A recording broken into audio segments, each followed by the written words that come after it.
है उसके नाम पर बनने वाली शांति ये बहुत अच्छी चीज नहीं है। अदालतों के बारे में उन्होंने कहा है कि अदालत अगर ये कानून हम न लगते तो संभव है कि इतना ज्यादा हम गुलाम न होते। रेलों के बारे में उन्होंने कि अगर भारत में रेल न होती तो शासन इतने दिनों तक न चलता।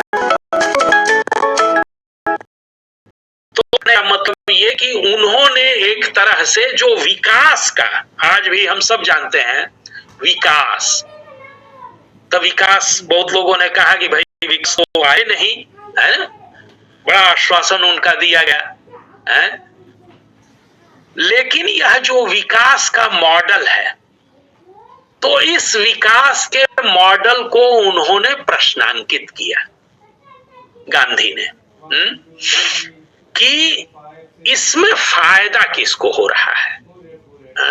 और आज भी हम जानते हैं, आप अभी पिछले दिनों मैं पूर्वांचल एक्सप्रेसवे पर यात्रा करके आया हूं और मुझे ये जान करके बड़ा अजीब लगा कि उस एक्सप्रेसवे पर आप जानवरों के साथ चढ़ नहीं सकते। अब किसान है और उसके पास जानवर ना हो, घर एक तरफ है, खेत दूसरी तरफ है, लेकिन जानवरों के साथ आप चढ़ नहीं सकते उस पर, है ना।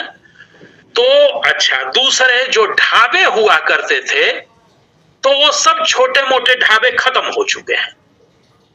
अब वो क्या बोलते हैं कि किस कंपनी को दिया गया है वो ठेका मुझे मालूम नहीं है, लेकिन पूरे पूर्वांचल एक्सप्रेसवे पर किसी एक कंपनी के ही ठेके पर ढाबे खुले हुए हैं और वो 10 रुपए का सामान 50 रुपए में बेच रहे हैं। तो किसके फायदे के लिए विकास हो रहा है? फ्लाईओवर किसके लिए बन रहे हैं? हमको लगता है जनता के लिए बन रहे हैं, माने लोगों के बीच में ये कहा जाता है, लेकिन वस्तुतः वह पूंजीपतियों के लिए बन रहे हैं, है ना। आप सब जानते हैं कि टोल के जरिए कितनी भारी कमाई हो रही है? कितने बड़े पैमाने पर, और ये इतना बड़ा फर्जी घोटाला है। मैंने पूछा ड्राइवर से कि ये ठेके किसको मिले हुए हैं बगल में ये चलाने के लिए, तो उसने कहा किसी नेता के रिश्तेदार को मिले होंगे। तो नेता के रिश्तेदार कौन है? आज के डेट में भाजपा के लोग हैं। तो एक तरह से समझ लीजिए कि स्थानीय पूरे के पूरे तंत्र को समाप्त करके एक ऊपर से थोपा हुआ तंत्र और नए किस्म के लोग ला करके बिठा दिए गए हैं और उनकी सत्ता को बनाए रखने के लिए पूरा का पूरा शासन कटिबद्ध है।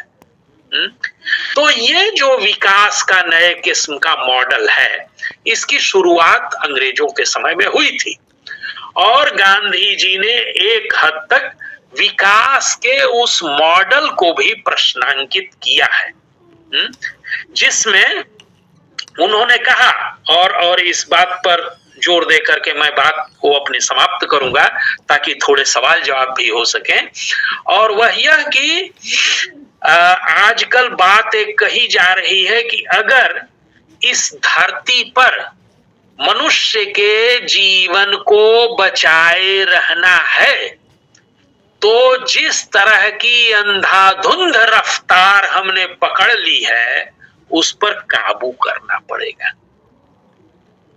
आप सब जानते हैं कि ये जो महामारियां फैल रही हैं, ये जो बहुत कम उम्र के लोगों का अचानक हार्ट अटैक से निधन हो रहा है, ये अभी पिछले दिनों पूर्वी उत्तर प्रदेश में बड़े पैमाने पर आप समझिए चिकनगुनिया, गोरखपुर, बनारस, इलाहाबाद त्रस्त था चिकनगुनिया से, कहीं कोई खबर नहीं, लोगों के बीच में सिर्फ खबर। अस्पताल बड़े बड़े एकदम से कोलैप्स हो गए थे।